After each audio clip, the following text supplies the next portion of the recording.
નમસ્કાર વિદ્યાર્થી મિત્રો, આજે ધોરણ 8 માં સેમેસ્ટર 2 વિષય સામાજિક વિજ્ઞાન પાઠ 6 માનવ સંસાધન. તો મિત્રો આપણે આગલા લેક્ચરમાં ચર્ચા કરી હતી, ત્યારબાદ હવે પછીનો પાઠ આપણે આ લેક્ચરમાં એનો અભ્યાસ કરીશું. પણ છેલ્લા લેક્ચરનું થોડુંક આપણે રિમાઇન્ડ કરી લઈએ. ઓકે મિત્રો, તો અહીંયા આપણે જોવાનું છે કે માનવ સંસાધન, માનવી એટલે ખ્યાલ છે પણ સંસાધન શું, તો એનો શાબ્દિક અર્થ આપણે જોઈએ કે સંસાધન એટલે કે સંપત્તિ, સીધો અર્થ એવો થાય. પણ સંસાધનના પણ પ્રકાર છે. આપણે પ્રકાર જોયા હતા, કયા તો કે સંસાધનના બે પ્રકાર છે.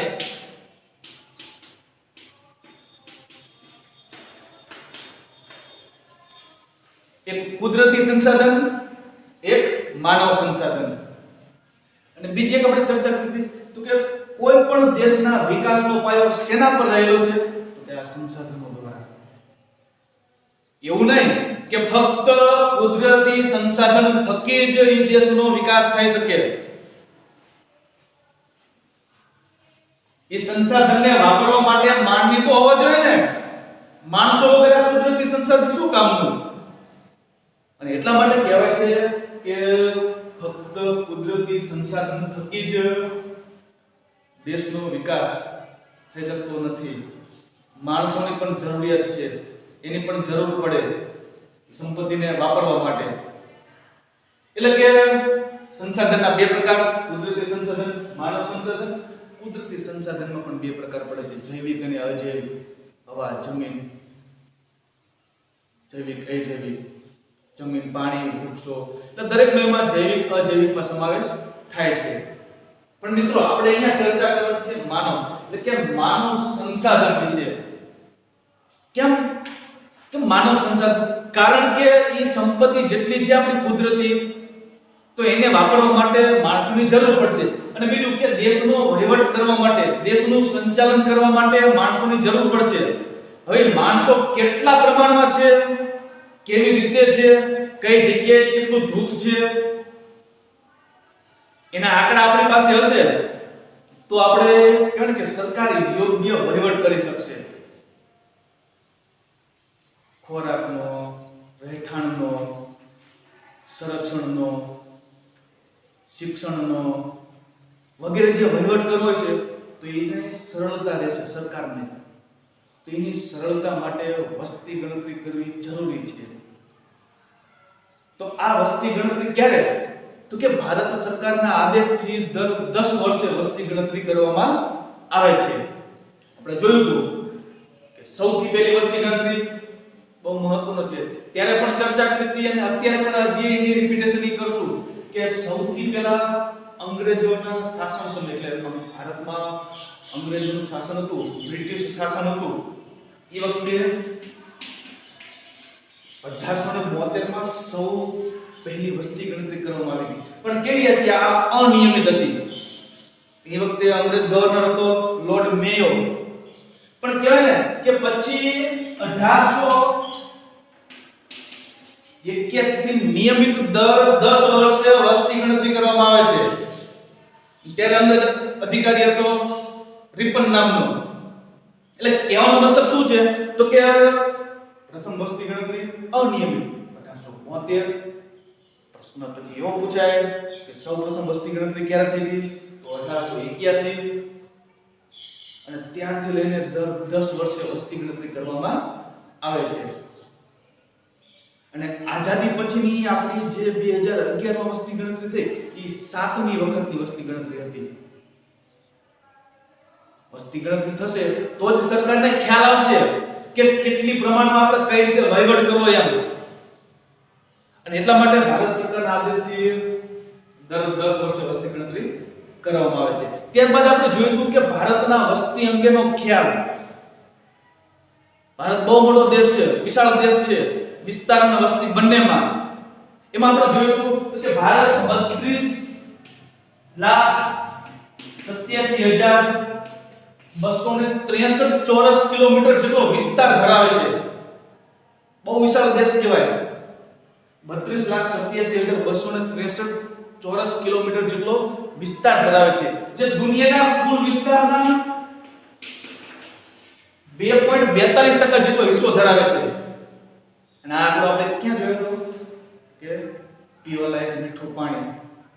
એટલે આંકડા ખાસ યાદ રાખવાના, કારણ કે પાઠ આપણો એવો છે માનવ સંસાધન, અને આ પાઠમાં આંકડાકીય માહિતી વધારે પડતી આવશે, એટલે આંકડા ખાસ સમજવાના.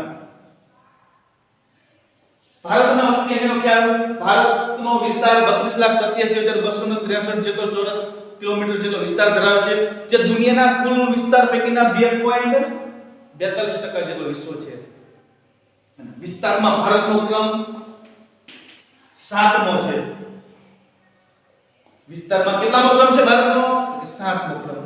પણ ઈ પહેલા આપણે બીજા 6 દેશો જોયા હતા. ભારતથી જે મોટા 6 દેશો છે ઈ દેશોના આપણે ક્રમ જોયા હતા. હજી એક વખત ક્રમ જોઈ લઈએ આપણે. પહેલા નંબરે રશિયા દેશ, બીજા નંબરે કેનેડા, ત્રીજા નંબરે ચીન, ચોથા નંબરે અમેરિકા, પાંચમા નંબરે બ્રાઝિલ, છઠ્ઠા નંબરે ઓસ્ટ્રેલિયા, અને સાતમા નંબરે આપણો ભારત દેશ આવે છે. ત્યારબાદ આઠમા નંબરે આર્જેન્ટિના, નવમા નંબરે કઝાકિસ્તાન અને 10મા નંબરે અલ્જીરિયા. આવા બધા દેશો છે. પણ મિત્રો આપણે આ સમજવાના છે 1 થી 7 દેશો. એટલે કે ભારત વિસ્તારમાં 7મા નંબરે છે, અને ભારતમાં જે દુનિયાની કુલ વસ્તી છે એના 16% થી પણ વધારે વસ્તી ભારત દેશમાં છે. વાત કરીએ ને આપણે કે ભારત વિસ્તાર અને વસ્તીમાં બહુ જ મોટો દેશ છે. ક્રમમાં 7મો, વસ્તીમાં બીજો. એટલે કે દુનિયાના કુલ વસ્તીના 16% થી પણ વધુ વસ્તી ભારતમાં છે. એટલે કે ભારત વસ્તીમાં ચીન પછી બીજા નંબરે છે. ત્યારબાદ આપણે જોયું તો કે આ વસ્તી વૃદ્ધિ દર, વસ્તીનો જે વધારો થાય છે એનો વૃદ્ધિનો દર, એ આપણે જોયો તો કે ભારતમાં 2001 થી 2011 માં વસ્તી વધી પણ વસ્તી વૃદ્ધિનો દર ઘટ્યો. જે પાછલા સમયમાં જે વસ્તી વૃદ્ધિનો દર સતત દર દાયકે ઊંચો આવતો હતો, એ દર આ દાયકા દરમિયાન ઘટ્યો. કે 1.7 જેટલો વસ્તી વૃદ્ધિનો દર ઘટ્યો હતો 2001 થી 11 એટલે કે આ એક દાયકા દરમિયાન. ત્યારબાદ આપણે જોયું તો કે વસ્તી ગીચતા, જે પરિબળો આપણે જોયા હતા કે કેમ વસ્તી ગીચતા આપણને જોવા મળે, તો કે કોઈ પણ વ્યક્તિ એક સ્થળેથી બીજા સ્થળે શિક્ષણ, વેપાર, ધંધા આપે જાય છે, રોજગારી મેળવવા જાય છે, તો ત્યાં પણ આપણે વસ્તી ગીચતા વધારે જોવા મળે. આપણે એક ઉદાહરણ જોયું તો કે આપણે ગુજરાત રાજ્યમાં પેલા જે આપણે પાણીપુરી વેચે છે ભૈયાજી, યુપી, બિહાર, મધ્યપ્રદેશ થી ઘણા બધા ભૈયાજીઓ આપણે ગુજરાતમાં આવીને વસે છે. તો સ્વાભાવિક વસ્તુ છે તો કે ગુજરાતની વસ્તી વધારે જોવા મળવાની. એટલે કે આ પણ એક પરિબળ જોયું હતું. ત્યારબાદ પહેલાના સમયમાં તો કે એટલી બધી સગવડો નહોતી, અને હાલ તમે જો બાળ મૃત્યુ દરમાં પહેલાના સમયમાં જે વધારો જોવા મળતો, આજે પ્રમાણ ઘટ્યું છે. તો કે સુવિધાઓ આપણને એટલી મળતી રહી. પહેલાના સમયમાં રોડ રસ્તાઓ એટલા બધા નહોતા. હાલ તમે જો આપણને બધી સુવિધા મળી રહી છે. પહેલાના સમયમાં કોઈ વ્યક્તિનો કોઈ અકસ્માત થયો હોય તો એને હોસ્પિટલ સુધી પહોંચાડવા માટે ઘણો બધો સમય લાગતો, ક્યારેક તો પહોંચી પણ નહોતા શકતા. આવી બધી ઘટનાઓ જોવા મળતી હતી. પણ હાલ આ સમસ્યાનું નિવારણ થઈ શક્યું છે. હાલ તમે કોઈ એવો અકસ્માત થયો હોય તો તરત આપણે 108 ને કોલ કરીએ છીએ, જેથી કરી વ્યક્તિને તાત્કાલિક સારવાર મળી રહે. પહેલાના સમયમાં ઘણા બધા એવા રોગો હતા, ક્ષય, પ્લેગ, ટીબી, કે જેનો ઈલાજ શક્ય નહોતો, પણ આજે આ બધા રોગોનો ઈલાજ શક્ય બને છે. એટલા માટે કહેવાનો મતલબ કે પહેલાના સમયમાં જે બધી આપણને સુખ સુવિધાઓ નહોતી મળતી, હાલ એ બધી મળે છે અને એના કારણે વસ્તી વૃદ્ધિ અને વસ્તી ગીચતા જોવા મળે છે. ગર્ભવતી મહિલા ઘરથી હોસ્પિટલ સુધી લઈ જવા માટે રોડ રસ્તાઓ એટલા વ્યવસ્થિત નહોતા. આજે આપણને સુવિધા મળી રહે છે, જેથી કરી સરળતાથી આપણે હોસ્પિટલ પહોંચાડી શકીએ છીએ. એટલા માટે બાળ મૃત્યુ દરનું પ્રમાણ ઘટ્યું છે. એટલે બધી આપણે આ વગેરે ચર્ચાઓ કરી હતી. ત્યારબાદ આગળ જોઈએ,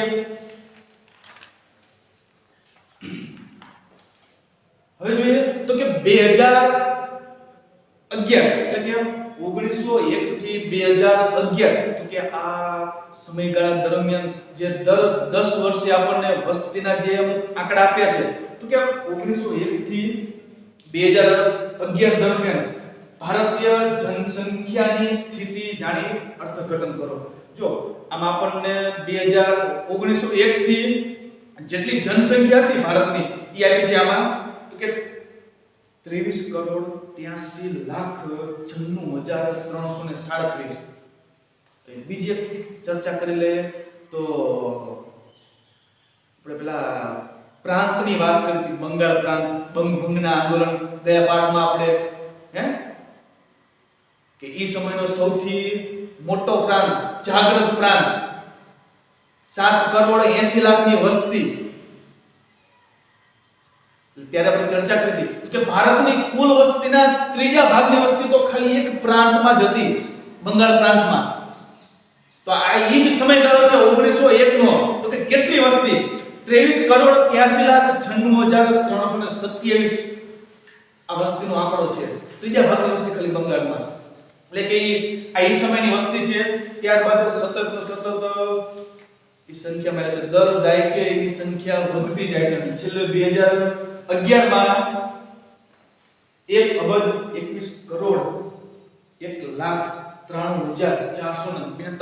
જનસંખ્યા આપણા ભારતમાં જોવા મળે છે. એટલે કે દર દાયકે સતત વધારો થયેલો જોવા મળે છે. પણ એમાંનો એક દાયકો એટલે કે 1921 નો, કે જે દાયકામાં વસ્તી વૃદ્ધિ અને વસ્તી ગીચતા બહુ ઓછી જોવા મળતી હતી. વસ્તીમાં ઉલટાનો ઘટાડો જોવા મળ્યો હતો 2021 ના દાયકામાં.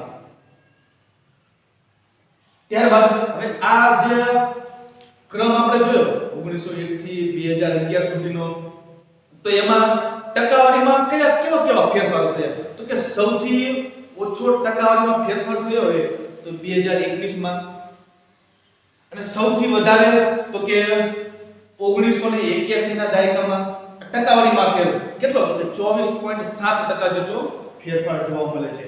હવે જોઈએ તો કે એનો વાર્ષિક વૃદ્ધિ દર કેટલો છે? તો એમાં અલગ અલગ બધા આંકડા આપ્યા છે. એમાંથી 0% વૃદ્ધિ દર જે થયો તો એ 1921 માં. પણ આમાં આપણે જોયું કે 1921 ના આ દાયકામાં તો ઉલટાનો વસ્તીમાં ઘટાડો જોવા મળ્યો હતો આપણને. એટલે ત્યાં વૃદ્ધિ દર કેટલો? 0 જોવા મળશે. ત્યારબાદ ચર્ચા કરીએ વસ્તી ગીચતા વિશે. કોઈ પણ નિશ્ચિત વિસ્તારમાં વસ્તી કરતી જનસંખ્યાનું પ્રમાણ એ વસ્તી ગીચતા છે, જેમાં દર ચોરસ કિમીએ સરેરાશ, દર ચોરસ કિલોમીટરે સરેરાશ જેટલા લોકો વસવાટ કરતા હોય તેને વસ્તી ગીચતા કહેવાય છે. દર ચોરસ કિલોમીટરે એટલે કે 1 કિલોમીટર આમ, 1 કિલોમીટર આમ, 1 કિલોમીટર આમ અને 1 કિલોમીટર આમ. આ 1 ચોરસ કિલોમીટર થઈ ગયું. 1 ચોરસ કિલોમીટર. તો આ 1 ચોરસ કિલોમીટરના વિસ્તારમાં કેટલા લોકો વસવાટ કરે છે એની સરેરાશ સંખ્યા. એ શું કહે છે? તો કે કોઈ પણ નિશ્ચિત વિસ્તારમાં વસવાટ કરતી જનસંખ્યાનું પ્રમાણ એ વસ્તી ગીચતા છે, જેમાં દર ચોરસ કિલોમીટરે સરેરાશ જેટલા લોકો વસવાટ થાય તેને વસ્તી ગીચતા કહી શકાય. વસ્તી ગીચતા એ ભૌગોલિક, સામાજિક અને આર્થિક સ્થિતિ સાથે સંકળાયેલ છે. હવે થોડાક આપણે આંકડા જોઈએ. કેવા છે આંકડા? તો કે સમગ્ર વિશ્વ, ભારત, વિકાસશીલ દેશો, વિકસિત દેશો, આવા થોડાક આંકડા આપેલા છે. તો કે સમગ્ર વિશ્વમાં કેટલા બિલિયન? તો કે 6749.7 મિલિયન જેટલી વસ્તી કુલ જોવા મળે છે. 2008 નો આંકડો છે આ સમગ્ર વિશ્વમાં. ત્યારબાદ વસ્તીના કદની દ્રષ્ટિએ અગ્રીમ દેશો. વસ્તીના કદની દ્રષ્ટિએ અગ્રીમ દેશો આપણે ચર્ચા કરવાની છે. 10 દેશો છે 2050 દરમિયાન, એટલે કે સંભવિત વસ્તી કેટલી હશે. નિષ્ણાતોએ એવા આંકડા જારી કર્યા છે 2050 દરમિયાન. દરેક દેશોમાં જે વસ્તી વધારો જોવા મળે છે, જે ટકાવારી, જે દરે, એને ધ્યાનમાં રાખીને 2050 માં જે વસ્તી કેટલી થશે એનો અંદાજો લગાવી એના પણ આંકડા પણ આપણને આપ્યા છે. તો કે 2008 ના સમયગાળાને ધ્યાનમાં રાખીને દુનિયાના 10 અગ્રીમ દેશો જોઈએ. તો કે પહેલા નંબરે આપણે જોયું તો કે ચીન, બીજું ભારત, ત્યારબાદ ત્રીજા નંબરે અમેરિકા, ચોથા નંબરે ઇન્ડોનેશિયા, પાંચમા નંબરે બ્રાઝિલ. તો મિત્રો મારે એક બીજી ચર્ચા કરવી છે. પાંચમા નંબરે બ્રાઝિલ. તો યાદ કરો તમે વિસ્તારમાં 7 ક્રમ જોયા હતા આપણે, એમાં પાંચમા નંબરે કયો દેશ હતો? હે, પહેલા નંબરે રશિયા, બીજા નંબરે કેનેડા, ત્રીજા નંબરે ચીન, ચોથા નંબરે અમેરિકા, પાંચમા નંબરે બ્રાઝિલ. એટલે મારો કહેવાનો મતલબ શું છે અહીંયા? તો કે બ્રાઝિલ એક એવો દેશ છે કે જે વસ્તી અને વિસ્તાર બંનેમાં પાંચમો ક્રમ ધરાવે છે. બ્રાઝિલ દેશ બંનેમાં પાંચમો ક્રમ છે એનો. એટલે કે પાંચમા નંબરે બ્રાઝિલ, છઠ્ઠા નંબરે પાકિસ્તાન, સાતમા નંબરે નાઇજીરિયા, આઠમા નંબરે બાંગ્લાદેશ. વિસ્તારમાં ઘણો નાનો છે પણ વસ્તીમાં બાંગ્લાદેશ બહુ મોટો દેશ છે. આઠમા નંબરે બાંગ્લાદેશ, નવમા નંબરે રશિયા, દસમા નંબરે જાપાન. હવે આ મિત્રો આપણને આંકડા આપેલા છે, બરાબર? દરેક આંકડા આપણને પાઠ્યપુસ્તકમાં જે આંકડા આપેલા છે એ આપણને મિલિયનમાં આંકડા આપેલા છે. મિલિયન એટલે શું? તો કે 10 લાખ. 1 મિલિયન એટલે 10 લાખ અને 1 બિલિયન એટલે તો કે કરોડ. અહીંયા આપણને આંકડા આપેલા છે મિલિયનમાં.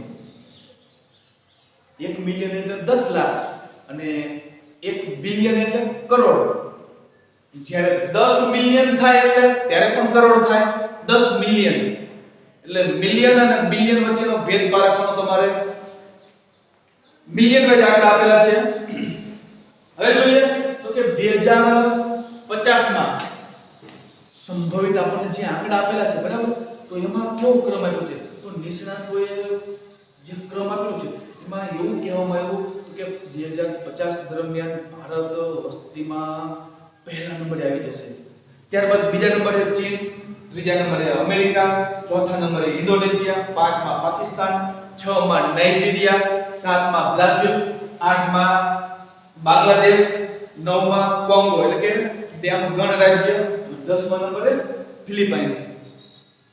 એશિયાનો દેશ છે ફિલિપાઇન્સ. આવા સંભવિત આંકડા આપણને આપેલા છે.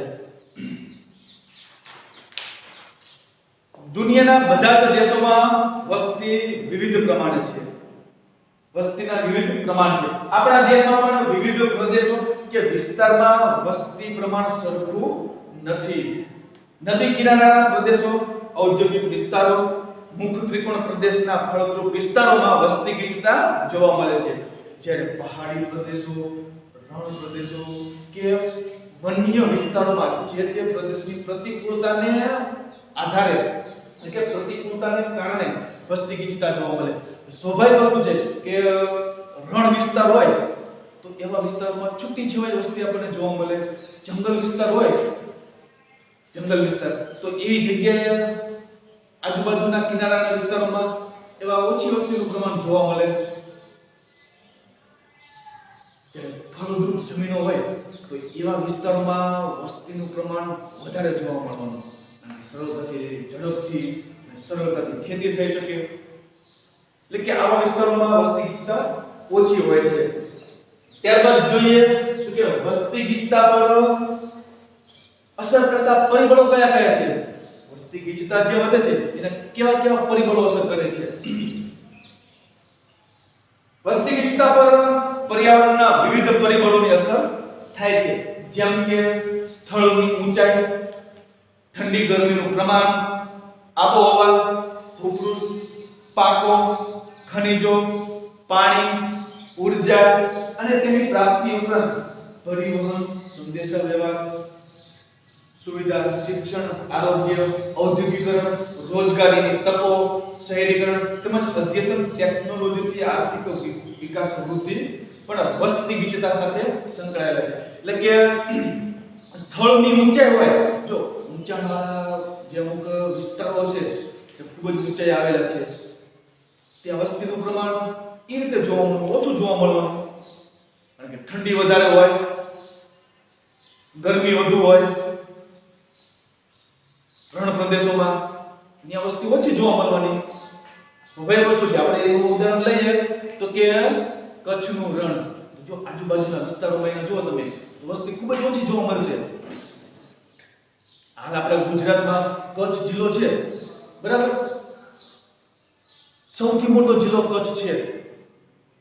સૌથી મોટો વિસ્તારમાં સૌથી મોટો જોઈએ એનો ક્રમ અગ્રિમ હોય તો સ્વાભાવિક વસ્તુ છે કે વસ્તી ત્યાં વધુ હોવાની, પણ ના. કેમ? કારણ કે એ જિલ્લામાં મોટા ભાગનું રણ આવેલું છે. એટલે કે આવા પણ પરિબળો ભાગ ભજવે છે. હવે અમુક આપણા ગુજરાત રાજ્યના અમુક જિલ્લાઓ આવેલા છે વસ્તીમાં જે ક્રમ ધરાવતા, સૌથી વધારે ક્રમ ધરાવતા એવા જિલ્લા આપેલા છે. કયા કયા? તો કે વસ્તીના ટોપ 5 જિલ્લાઓ, એમાં અમદાવાદ.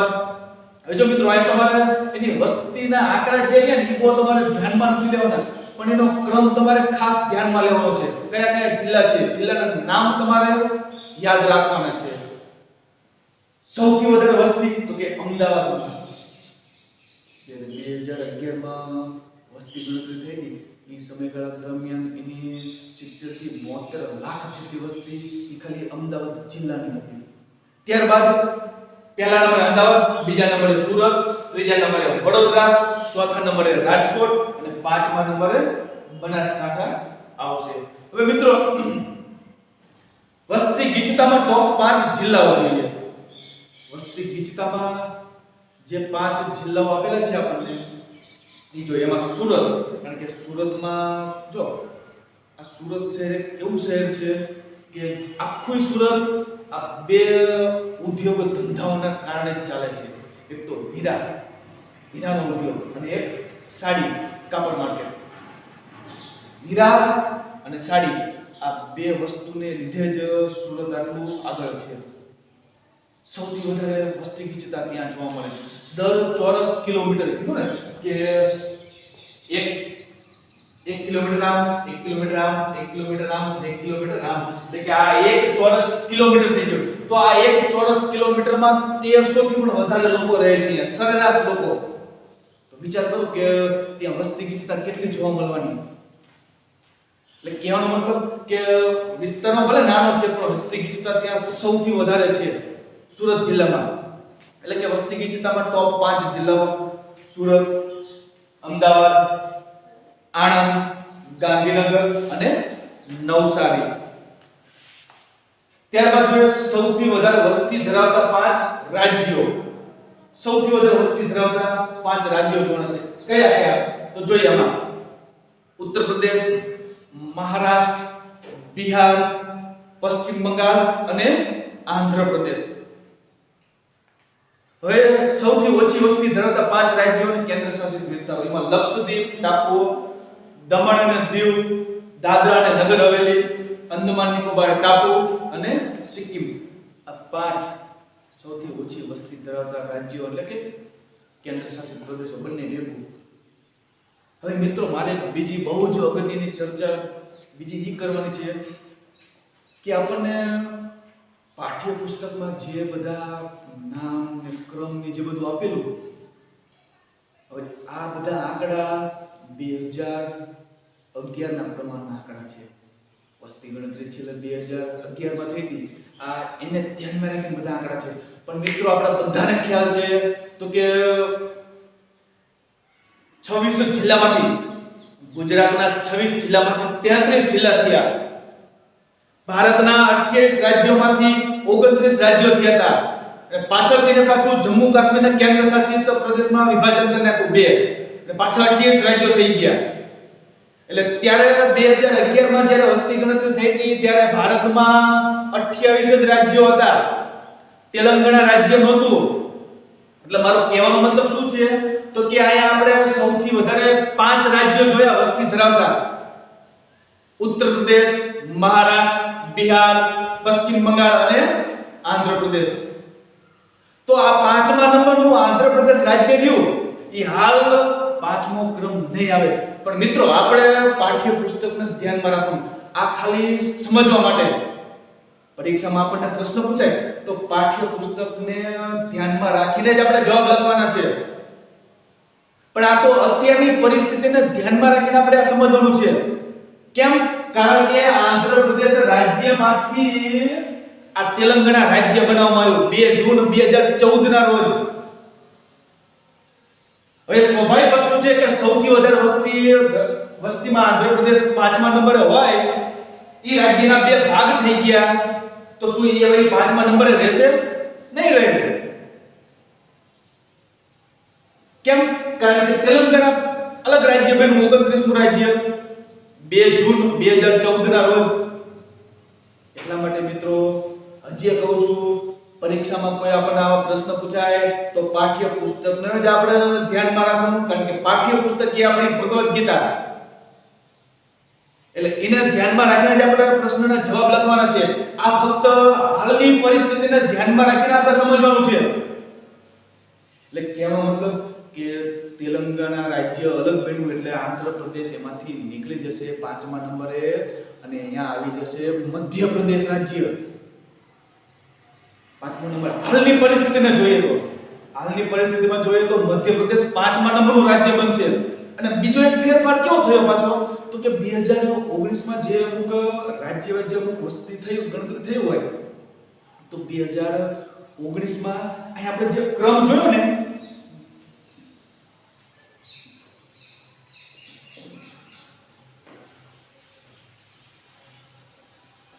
સૌથી વધારે વસ્તી ધરાવતા 5 રાજ્યો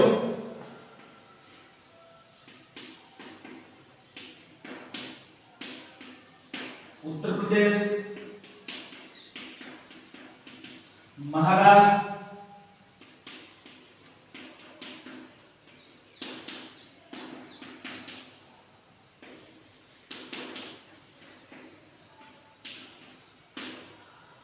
પાઠ્યપુસ્તક આધારે આજ આપણી ભગવદ ગીતા. એટલે કે ફેરફારો હાલની પરિસ્થિતિને ધ્યાનમાં રાખીને કેવા ફેરફારો હશે તો કે 5મા નંબર તો આંધ્ર પ્રદેશ નીકળી જશે. હવે મધ્ય પ્રદેશ આવી જશે કારણ કે તેલંગાણા રાજ્ય બનવામાંથી. ત્યારબાદ બીજો એક ફેરફાર કયો તો કે બીજા નંબરે જે મહારાષ્ટ્ર રાજ્ય હતું એ હવે ત્રીજા નંબરે જતું રહેશે અને ત્રીજા નંબરે બિહાર રાજ્ય હતું એ હવે બીજા નંબરે આવી જશે. એટલે આ એક સમજૂતી મગજમાં રાખવાની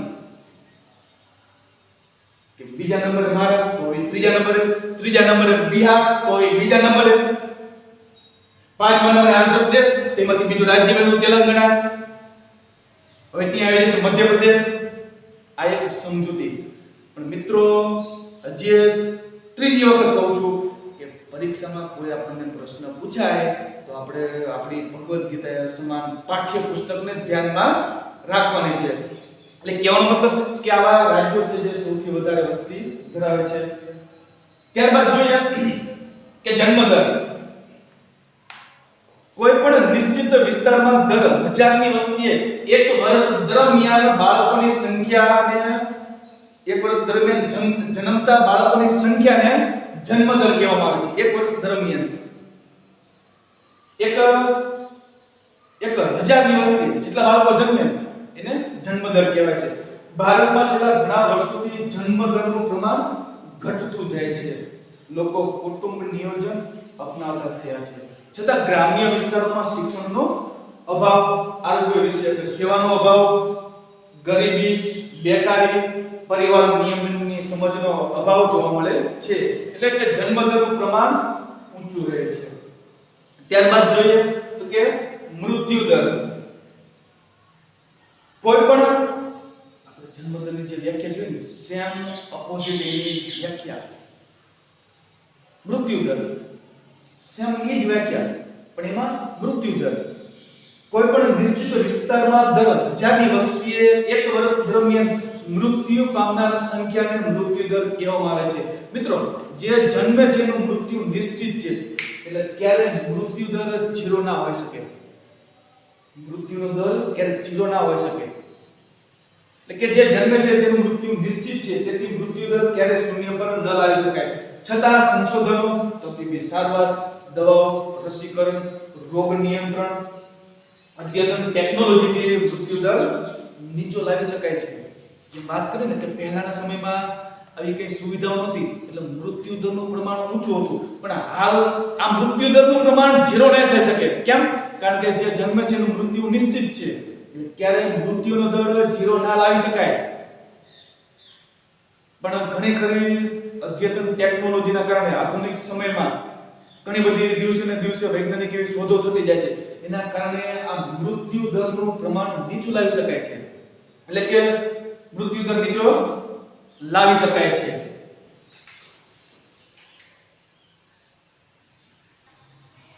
તો મિત્રો આ લેક્ચરમાં આપણે આટલું રાખીશું. લેક્ચરને ધ્યાનમાં રાખીને થોડુંક આપણે હોમવર્ક જોઈ લઈએ. નીચેના પ્રશ્નોના વાક્ય મુજબ જવાબ આપો. પહેલો પ્રશ્ન છે સૌથી વધારે વસ્તી ધરાવતા 5 રાજ્યોના નામ જણાવો. બીજો પ્રશ્ન છે જન્મદર વિશે સમજાવો. ત્રીજો પ્રશ્ન છે મૃત્યુદર વિશે સમજાવો. હવે મિત્રો બીજી વાત કે આપણે સૌથી વધારે વસ્તી ધરાવતા 5 રાજ્યોના જે નામ આપ્યા છે એ આપણે નામ પાઠ્યપુસ્તકના આધારે જ આપણે લખવાના. કારણ કે પાઠ્યપુસ્તક એ આપણી શું ભગવદ ગીતા કહેવાય એટલે એને ધ્યાનમાં રાખીને જ આપણે 5 રાજ્યોના નામ લખવાના. આભાર.